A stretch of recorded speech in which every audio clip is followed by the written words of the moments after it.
And we're in section 2, paragraph 3, and that's on paper 130 of the other books. And the original book is 1430, page 1430.1. Let me get my breath here. Dear, would you stop moving for me, please? Oh, sorry. I got the opening screen. Do you like that screen I created? Yeah, it's pretty cool. Pretty good. Half AI, half me. Where did you close it? There is quite a bit of echoing, Roger. Yes, there is. It's trying to figure out where it was coming from. So like an echo.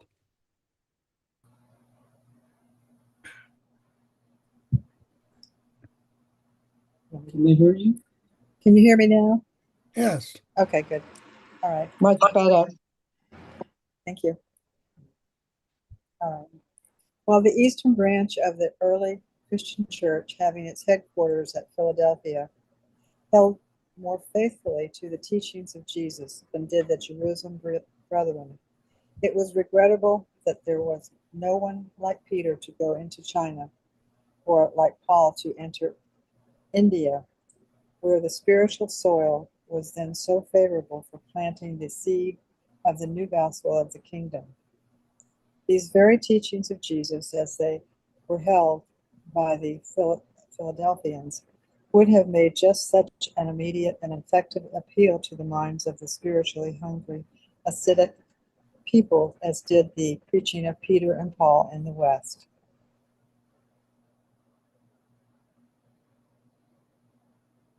Makes you wonder whatever became of the Eastern teachings.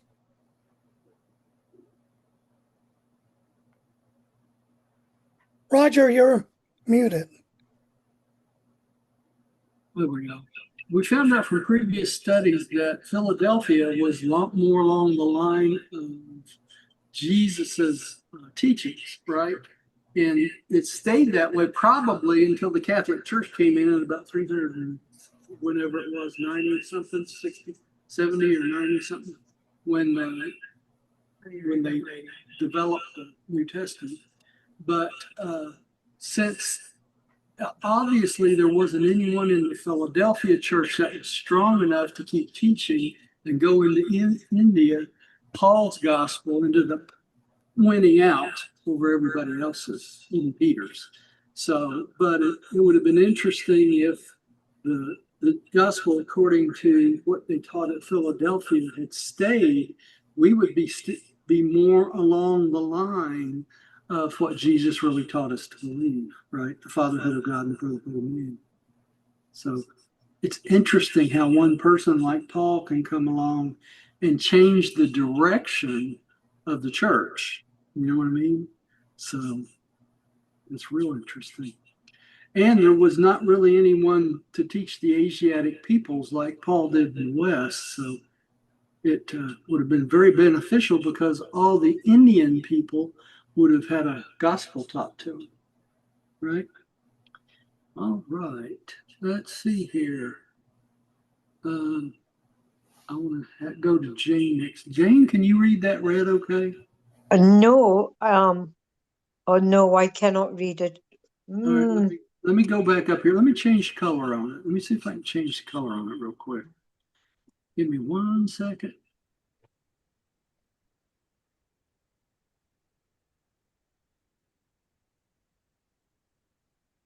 Right now it's better.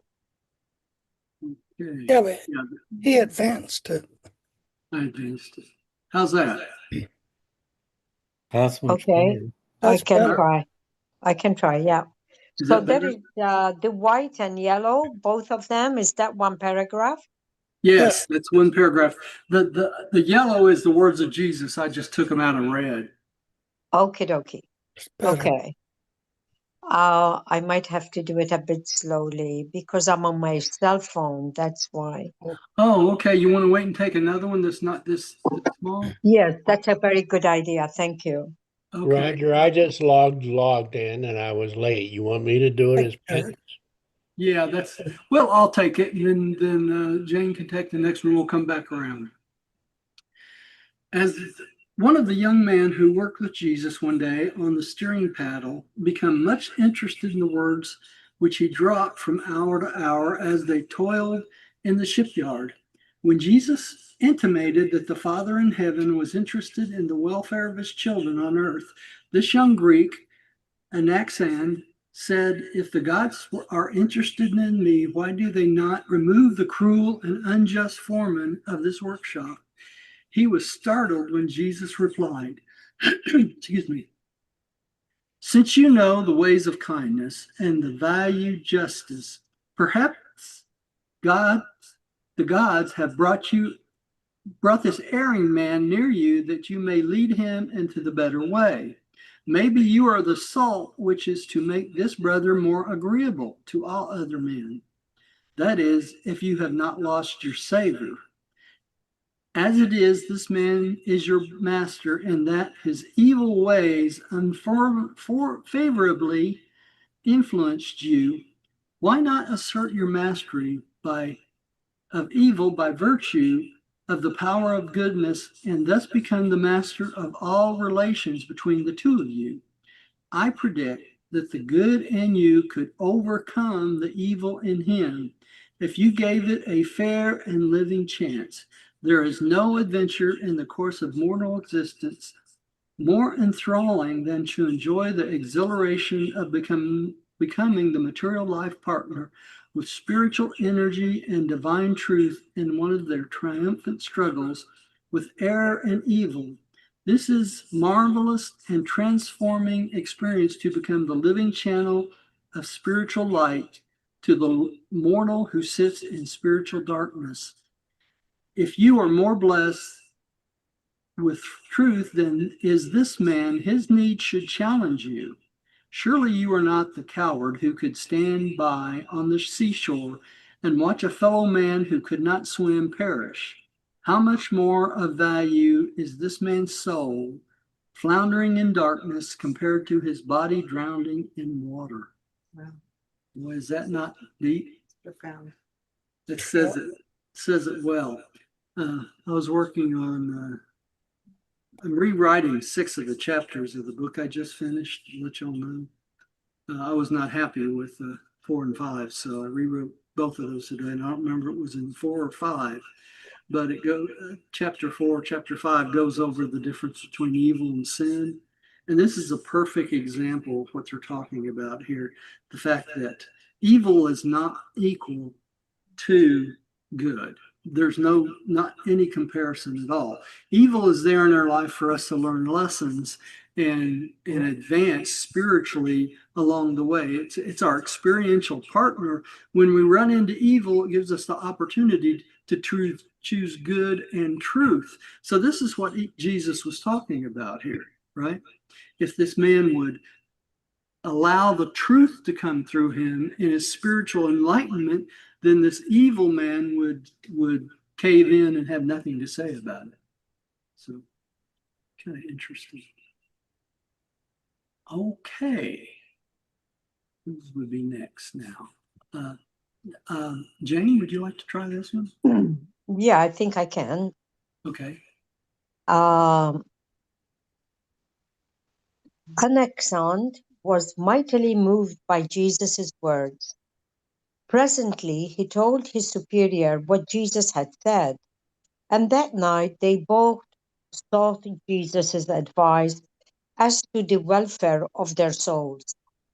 And later on, after the Christian message had been proclaimed in Caesarea, both of these men, one a Greek and the other a Roman, believed Philip's preaching and became prominent members of the church which he founded. Later, this young Greek was appointed the steward of a Roman centurion, Cornelius, who became a believer through Peter's ministry. Anaxand continued to minister light to those who sat in darkness until the days of Paul's imprisonment at Caesarea, when he perished by accident in the great slaughter of 20,000 Jews while he ministered to the suffering and dying. It's amazing. They slaughtered 20,000 Jews at Caesarea, and it's not even mentioned anywhere, even in the Bible, as far as I know. So that's not good. So this little talk Jesus had with this young man did a lot of good. It changed his life. And this is believed to be where Paul preached there at this stand. All right. There's appeal to Caesar. This is when Paul made the appeal to Caesar that he was a Roman citizen. All right. I just went past the paragraph. Let me change the color again for y'all. I can read it. Can you read it okay? Yes. Read it then. Go ahead, Bradley. Okay.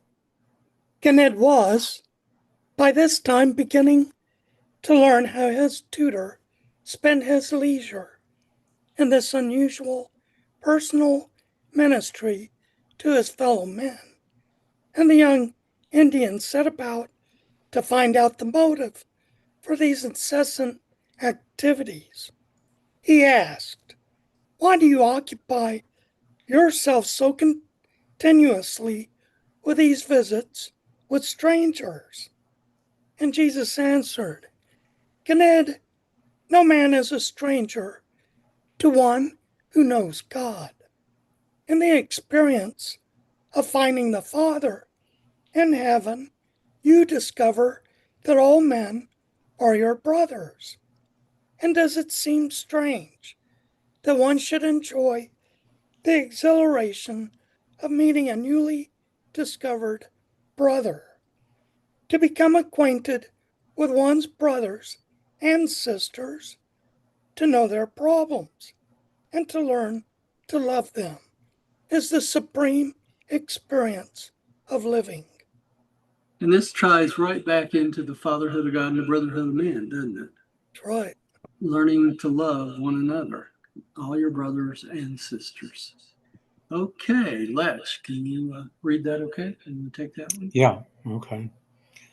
This was a conference which lasted well into the night, in the course of which the young man requested Jesus to tell him the difference between the will of God and that human mind act of choosing, which is also called will. In substance, Jesus said, "The will of God is the way of God, partnership with the choice of God in the face of any potential alternative. To do the will of God, therefore, is the progressive experience of becoming more and more like God, and God is the source and destiny of all that is good and beautiful and true. The will of man is the way of man, the sum and substance of that which the mortal chooses to be and do. Will is the deliberate choice of a self-conscious being which leads to decision conduct based on intelligent reflection." Okay, and here's a great key for us in this one paragraph, and that is this. We always wonder how we know to do the will of God. I mean, it's a big question all the time. And it tells us right here, all right? It's based on intelligent reflection as to what is moral choices or mortal choices in this case. So if you choose only that is good in your life, and only those things that are morally what you are 100% right to be truth, then you will always be doing what? The will of God. Does that make sense? So it's the choosing. It's using your will to choose the divine will. Right? And that's how you replace your will with the will of God. Straight from Jesus. Really straight from Jesus. All right. Gary, can you read this one okay? I'll do my best, but I'll be honest with you, I'm having trouble with my eyes. So Let me change. Let me change the color of this. It's 3:2. Give me 1 second. It's easy as 1, 2, 3.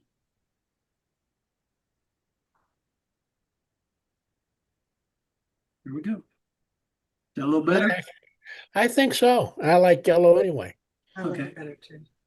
That afternoon, Jesus and Ganid had both enjoyed playing with a very intelligent shepherd dog, and Ganid wanted to know whether the dog had a soul, whether it had a will. And in response to his questions, Jesus said, "The dog has a mind which can know material man, his master, but cannot know God. He is who is spirit, therefore the dog does not possess a spirit nature and cannot enjoy the spiritual experience. Dogs may have a will derived from nature and augmented by training, but such a power of mind is not a spiritual force, neither is it comparable to the human will, inasmuch as it is not reflective. It is not the result of discriminating higher and moral meaning or choosing spiritual and eternal values. It is the possession of such powers of spiritual discrimination and truth choosing that makes mortal man a moral being, a creature endowed with the attributes of spiritual responsibility and the potential of eternal survival. Jesus went on to explain that it is the absence of such mental powers in the animal which makes it forever impossible for the animal world to develop a language in time or to experience anything equivalent to personality, survival in eternity. As a result of this day's instruction, Ganid never again entertained belief in the Migration. thank you, of the soul of man into the bodies of animals. Okay, speaking of this, I was sitting there with my wife last night watching some YouTube videos, and there's this big surge on YouTube about reincarnation again for some reason. I don't know why. But we know that reincarnation does not happen, right? And what he's talking about here is the Indians back then believed that human beings would reincarnate many times into animals. And that's why they wouldn't kill certain animals too. Okay. It was in their philosophy. But what I want to bring out here too is I worked on a paper yesterday. It was talking about the ideas of what animals do feel. Okay, animals feel love just like we do. They feel attachment to their children just like we do. That all the things that we feel, they feel also. They love for one another in the sense that they'll become friends and stay together forever. Especially cats and dogs and things like that. But they do not have a survival soul, and that's important. What they're talking about is a soul that can merge with the thought adjuster and go out through eternity. That is, he's not saying here that the animals all die off and nothing happens to them, is he? He's just saying they are not like human beings. They don't survive forever. But we know the local universe mother spirit's in charge of all of that. And we know there's many types of beings and animals that are reincarnated, reused again and again and again. That's my point here. Okay. So I don't want people to think that I'm saying that because animals do not have souls, that they may not reconstitute on the mansion worlds or somewhere else as animals once more. They won't reconstitute, though, as humans. Why is that? Because they don't have souls. Okay. So animals don't become humans, and humans do not become animals in any way, shape, form, or fashion, either now or in the future, as far as we know, right?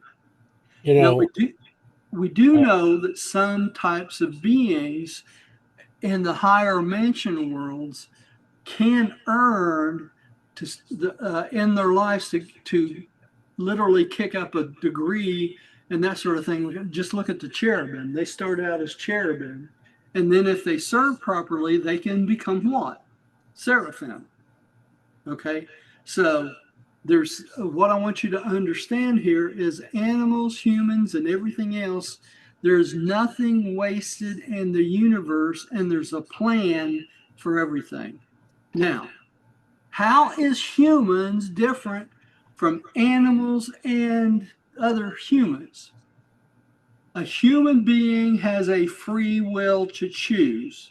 An animal does not. Okay? They just experience.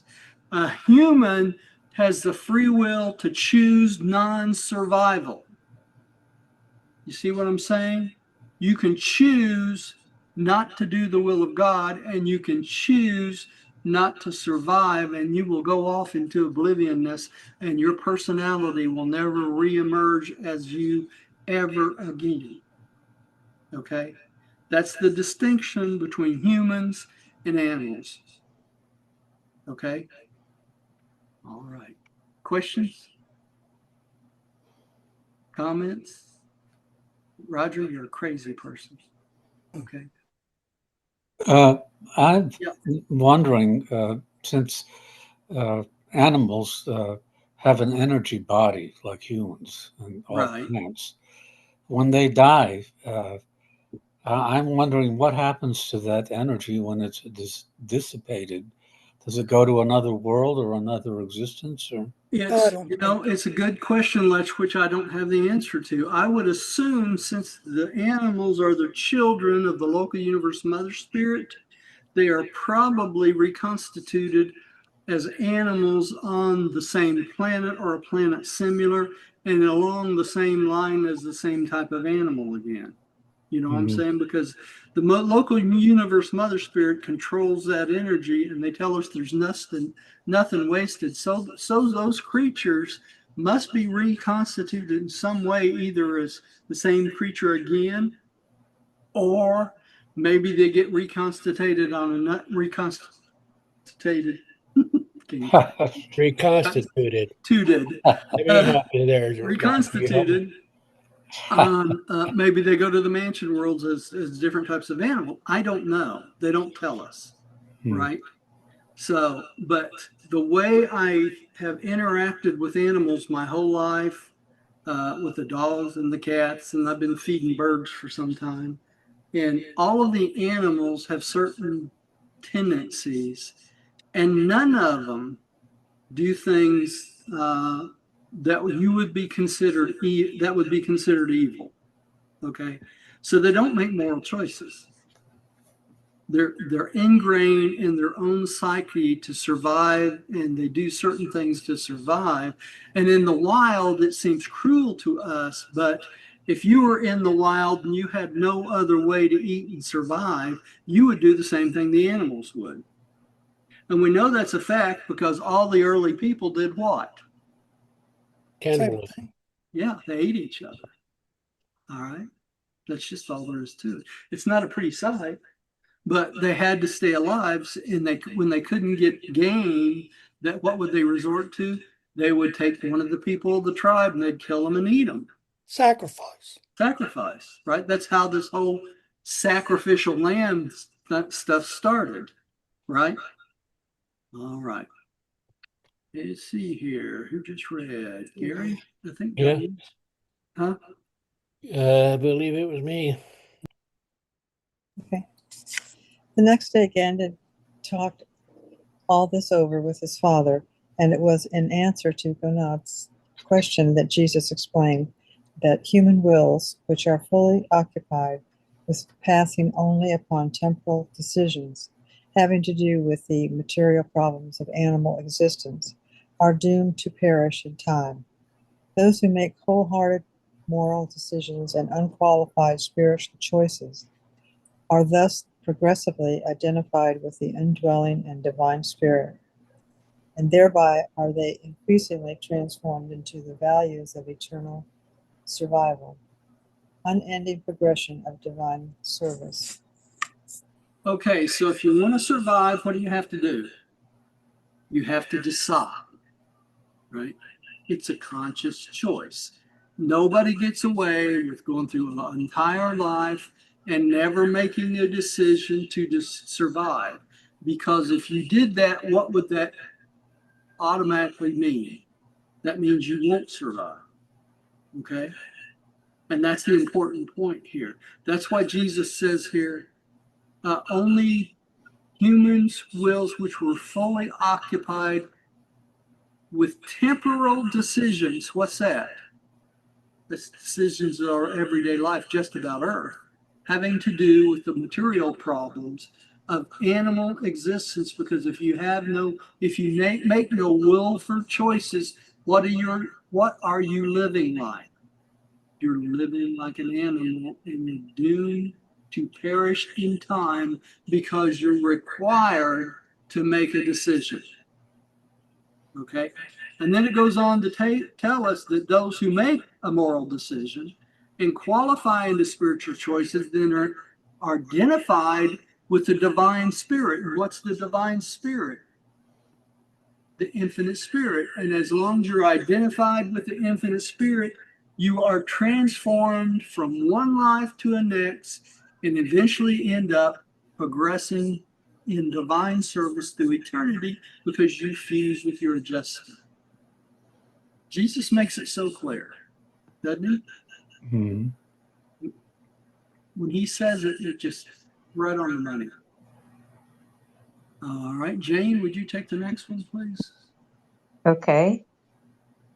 It was on this same day that we first heard that monumentous truth which, stated in modern terms, would signify will is that manifestation of the human mind which enables the subjective consciousness to express itself objectively and to experience the phenomenon of aspiring to be godlike. And it is in the same sense that every reflective and spiritually minded human being can become creative. Now, I was just teaching this morning in the video I was working on.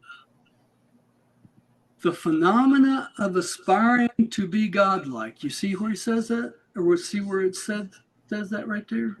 And what is that? That is when you fuse, you become part of deity. You don't become divine, but you become part of deity because of the thought adjustment.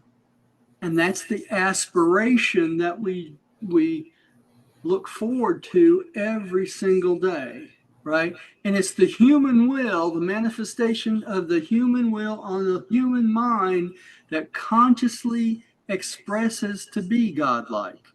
And that's how you become part of deity. You don't become deity, you become part of deity in God the Father, right? So don't go around and tell everybody I'm going to be deity one of these days. That's not what it's saying here, right? It's saying you'll become part of the whole of God, the I am, if you will. That's what they're talking about here. Okay. At Alexandria. Rodney, you got off this easy. Tell you what. Should have been Gary's. That's right. So 3 at Alexandria. It had been an eventful visit at Caesarea, and when the boat was ready, Jesus and his 2 friends departed at noon one day for Alexandria in Egypt. So Jesus helped fix the oars and not the oars, but the controlling arm of the boat, The steering paddle. the steering paddle. And so they were ready to go noon the next day. All right, here we go again. Letch, would you take the next one, please? Okay. The three enjoyed a most pleasant passage to Alexandria. Ganid was delighted with the voyage and kept Jesus busy answering questions.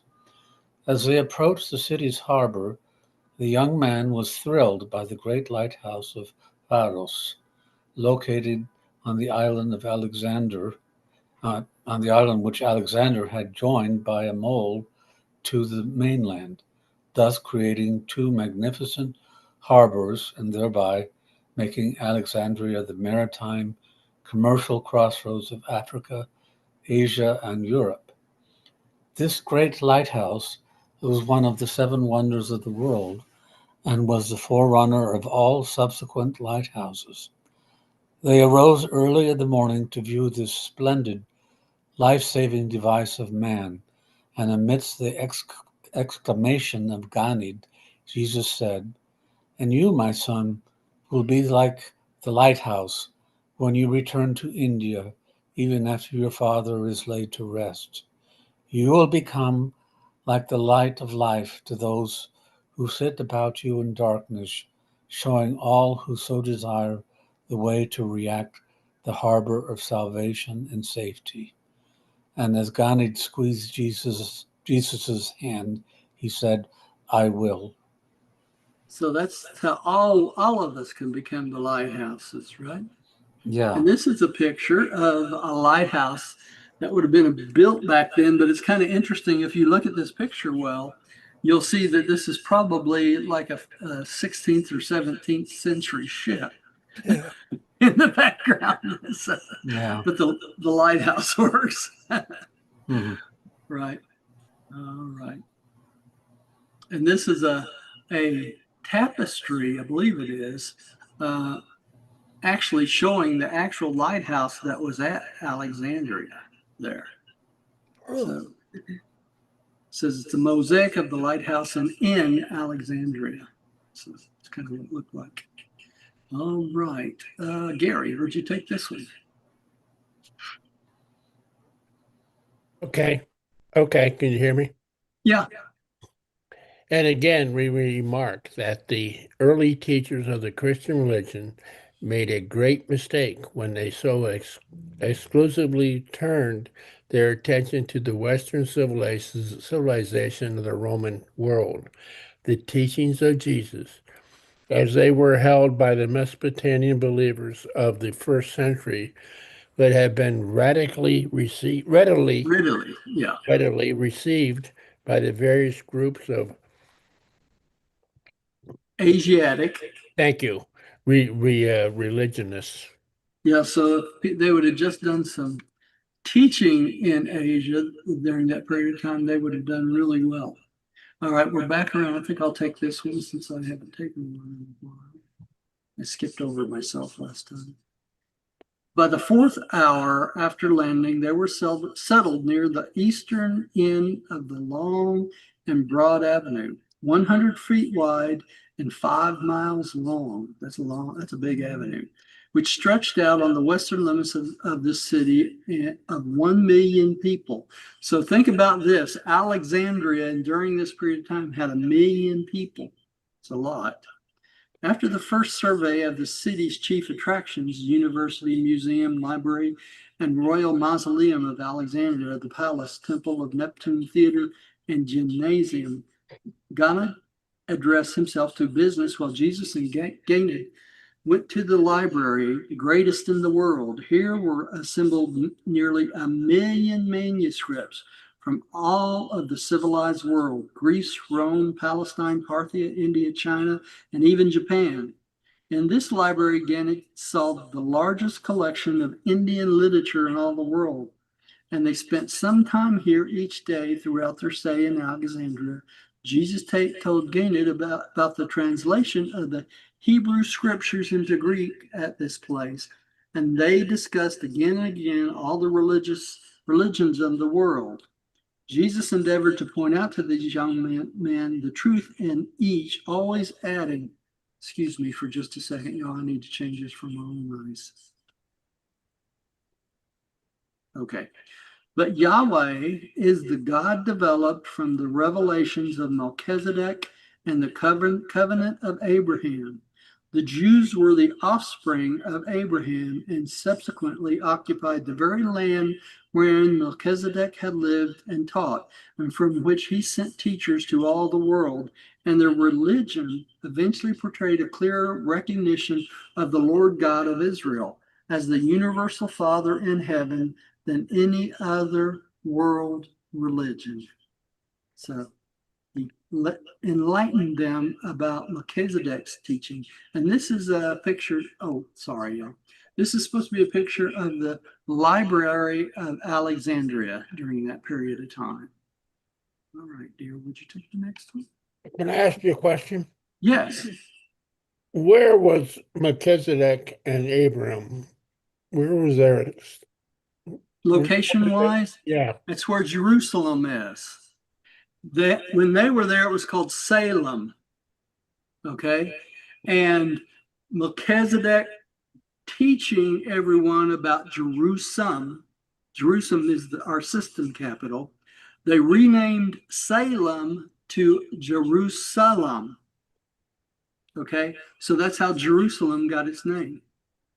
But that's exactly where Melchizedek and Abraham met, interact, and all that sort of thing. Abraham became the head of all the tribes there in Jerusalem. At that time, it was called Salem, but he was the head of all the tribes because he had conquered pretty much everybody. Okay. Let me ask you a question. Sure. Was the Palestinians there at the same time? Yes, they were. Okay. Yeah, there was an intermix of people pretty much everywhere, and the main focus of Melchizedek when he was in Salem was teaching the Bedouins. Okay, and the Bedouins were a group of all sorts of groups that hung out together, we put tribes together because there was strength in numbers. If you didn't have enough numbers, somebody like Abraham would have come along and wiped you out. Really, that's what it put to. It was the strongest survived and ruled everything. Right? Okay, this is it.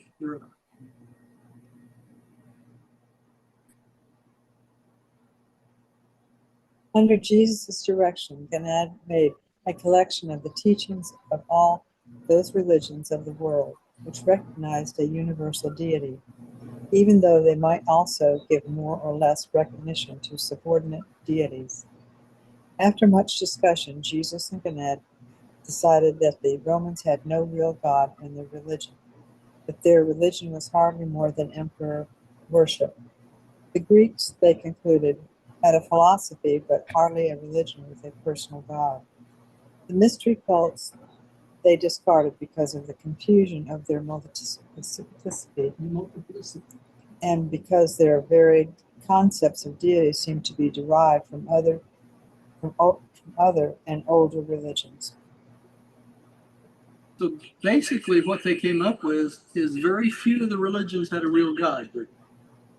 They were all composites from other religions, multiple godheads, and things like that. And we have to be careful in teaching the Urantia book because of the structure of the deity situation in the Urantia book, having 7 absolutes. We have to be careful for people to understand that when we teach that we believe in one God, the I Am, the Universal Father, that is the only one God. Everything else is within God the Father. Okay, even the Trinity and the other absolutes, they are still within one God. We don't teach monotheism of any sort, and that's what they're talking about here. Most of these religions back then were monotheistic. Speak to me. I've read so much today. Okay, Roger, yeah, you recall a couple weeks back, maybe a month or two, you mentioned that in reality, we believe in God the Father, the Son, and the Spirit. right.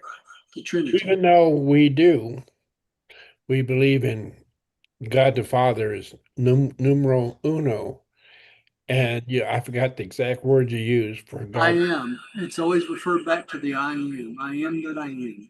And the other two are worshipped out of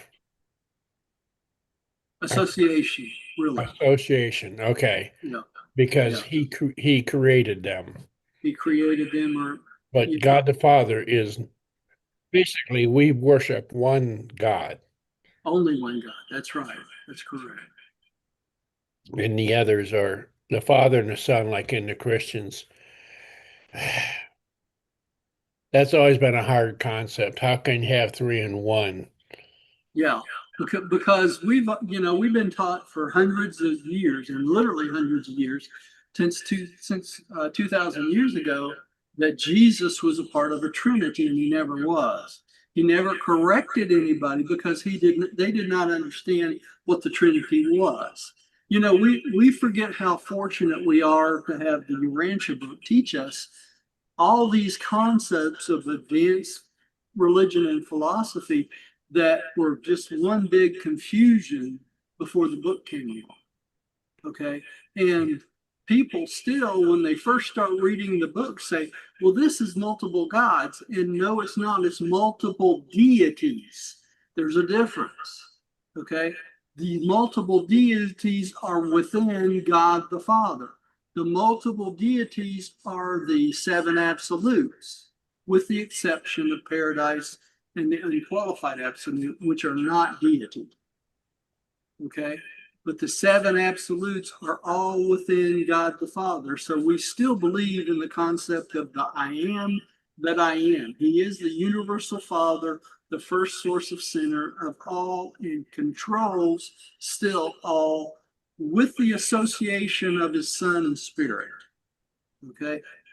The other deities, the other three absolutes are really just the will of God in action, and the universal absolutes just the pathway for the will of God to deal with finite reality through the unqualified absolute. And the paradise is just the base for finite material and gravity and all the circuits. So if you think about it, everything still exists within one God, God the Father. That makes sense? I got a question you may not wish to answer, and I respect that, which is a little bit off subject, is why I say that. It's okay.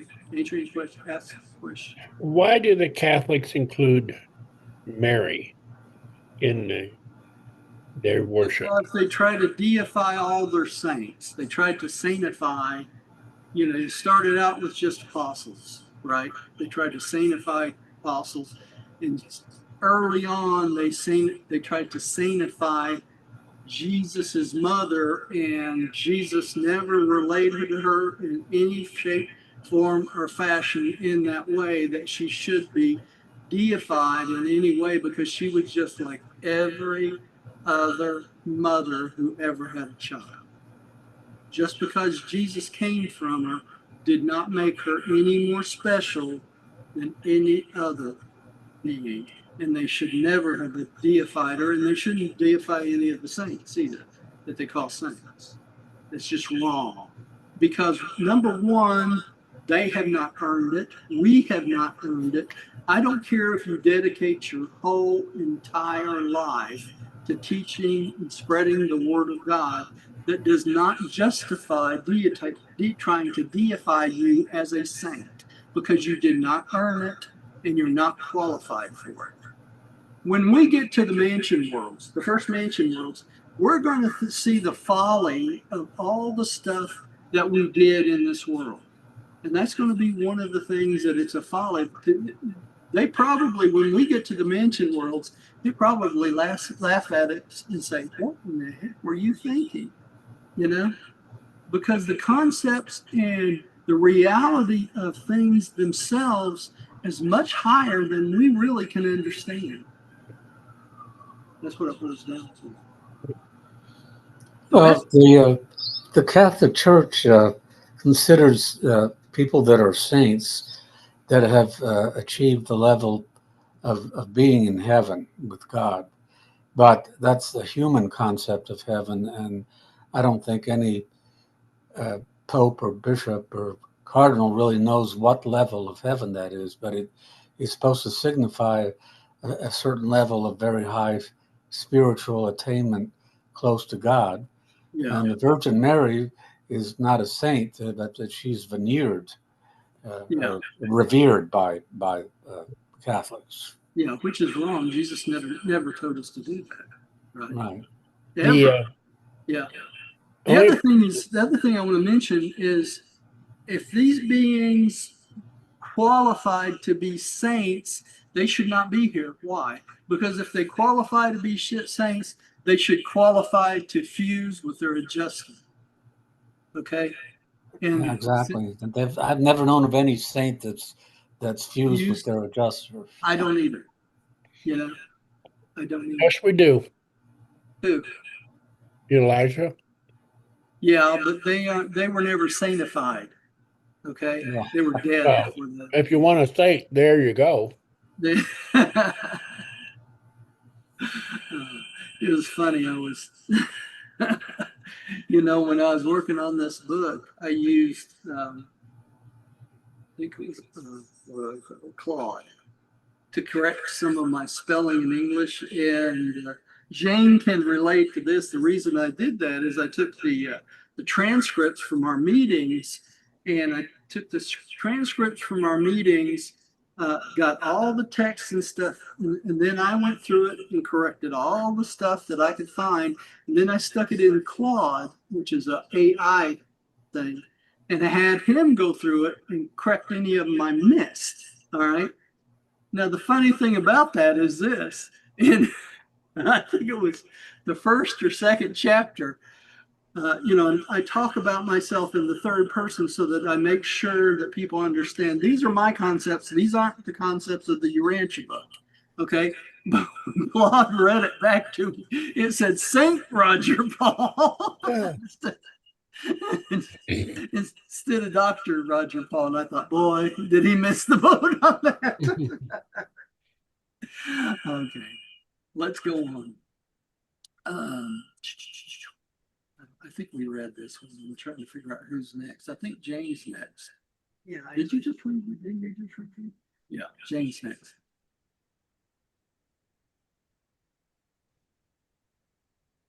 No, I don't think we read this.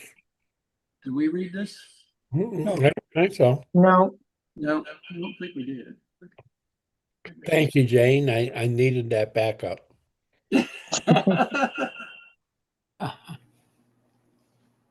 okay, shall I go ahead? Yeah, go ahead.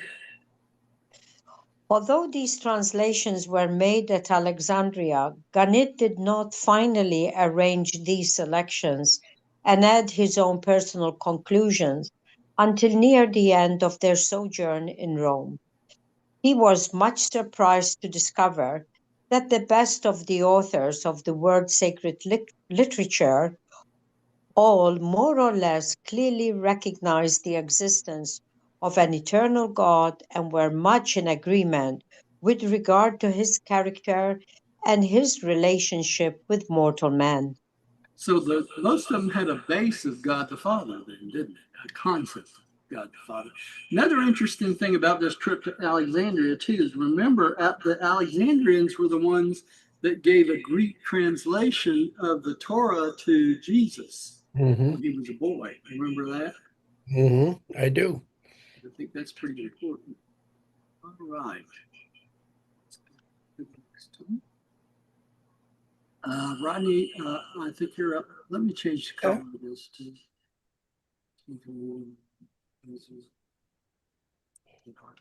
Okay.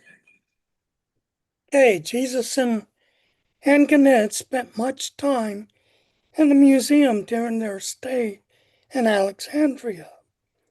This museum was not a collection of rare objects, but rather a university of fine art, science, and literature. Learned professors here gave daily lectures, and in those times, this was the intellectual center of the Occidental world. Day by day, Jesus interpreted the lectures to Ganed. One day, during the second week, the young man exclaimed, "Teacher, Joshua, you know more than these professors. You should stand up and tell them the great things you have told me. They are befogged by too much thinking. I shall speak to my Father and have him arrange it." Jesus smiled, saying, "You are an admiring pupil, but these teachers are not minded that you and I should instruct them. The pride of unspiritualized learning is a treacherous thing in human experience. The true teacher maintains his intellectual integrity by ever remaining a learner." That's the number one thing, right? Always remain a learner, even if you're teaching something, right? Because you can always learn something from everyone. That's Okay. right. I love the statement, they are much befogged by much thinking. Yeah, too much thinking. That seems to be the case nowadays, doesn't it? Okay, let's see here. I'll read this one and read the next one, dear. Alexandria was the city of the blended culture of the Occident next to Rome, the largest, most significant in the world. Here was located the largest Jewish synagogue in the world, the seat of government of Alexandria's Sanhedrin, the 70 ruling elders. So the highest people were there in Alexandria. All right, dear. Did you take the next one? Among the many men with whom Ganad transacted business was a certain Jewish banker, Alexander, whose brother Philo was a famous religious philosopher of that time. Philo was engaged in the laudable but exceedingly difficult task of harmonizing Greek philosophy and Hebrew theology. Ganad and Jesus talked much about Philo's teachings and expected to attend some of his lectures. But throughout their stay at Alexandria, this famous Hellenistic Jew lay sick in bed. Okay, so they were going to try to listen to some of his lectures, but he was sick in bed most of the time they were there, so they didn't get an opportunity to do that, right? Okay, let's do one more, and then we'll quit for tonight. Jane, would you take the last one, please?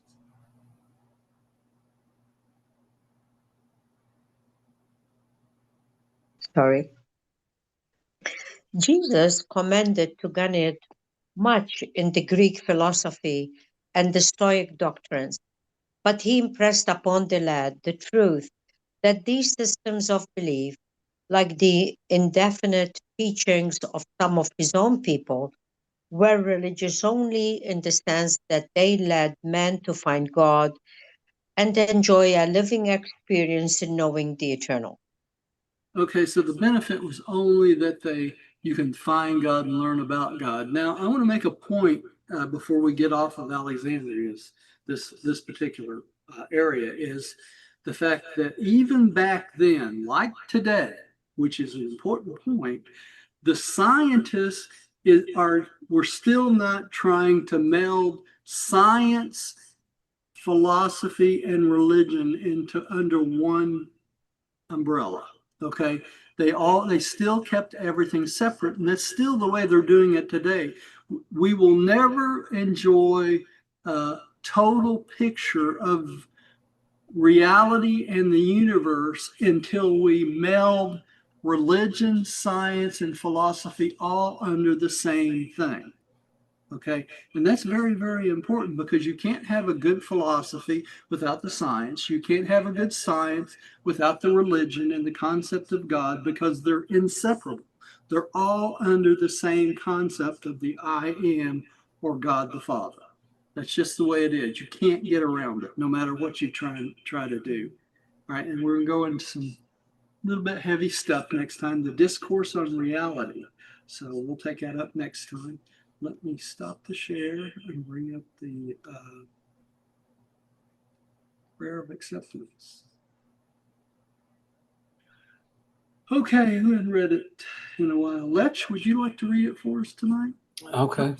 Yeah. I believe that God is my paradise Father, and that only by faith am I saved. No sacrifice is necessary.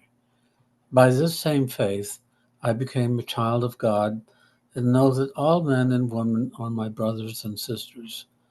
We know the Son of God, the sovereign of our universe of Nebadon, as Christ Michael, Jesus of Nazareth. By allowing the will of God to become my will, I will someday stand in the presence of the Paradise Father. In the name of Christ Michael, Jesus of Nazareth, amen. Amen. Amen. Thank you all for joining us out there. Thank you, Roger. You're welcome. Thank you. Thank you. Thank you. Bye, guys. See everybody on Tuesday. Well, Sunday, if you're going to come to the Sunday, but one of the two. Good night, everybody. Good Good night. Bye. Love you guys. We love you too.